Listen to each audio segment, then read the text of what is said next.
Hi, everyone. This is Mike with Choosing Love Today, and welcome back to our mini series I've titled Grace in the Mess as we're going through our walk through both of the books of Corinthians in the New Testament. So let me ask you, have you ever had one of those days where you catch yourself thinking, why does this have to be so hard? I don't mean it's crisis hard, and not life falling apart hard, just the everyday stuff that wears you down a little at a time.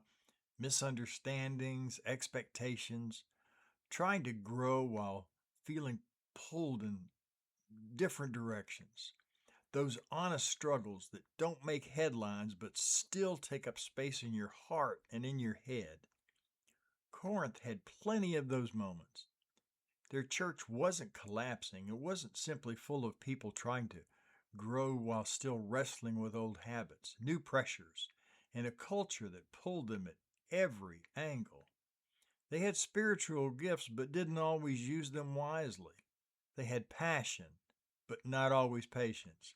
They had enthusiasm, but sometimes lacked maturity. They were trying, and sometimes trying creates friction. And that's not much different from us.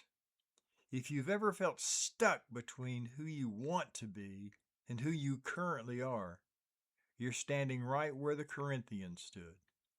If you've ever felt confused by mixed messages, culture saying one thing, your faith saying another, you're walking the same road they walked. If you've ever felt like your spiritual growth is slower than you hoped, you're in familiar company. Paul didn't scold them for struggling. He didn't shame them for not being further along. He guided them. He reminded them that growth isn't instant. It's layered. It's uneven. It's honest. And it takes grace. Grace from God.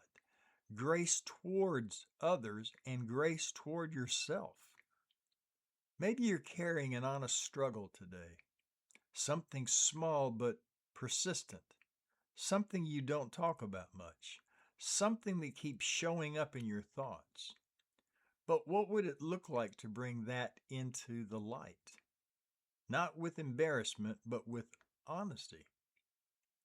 What would it look like to say, I'm still growing, and that's okay?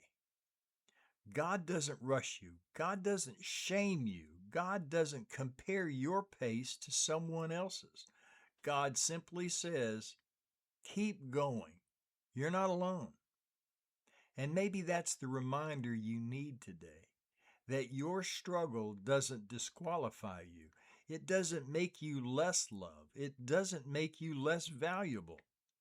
It simply makes you human. And God has always worked beautifully with honest, imperfect, still growing people. So today, if you find yourself wrestling with something, big or small, don't hide it. Don't beat yourself up. Don't pretend it's not there. Just acknowledge it. Bring it to God and let grace steady your steps. And even in the middle of honest struggles, keep choosing love today.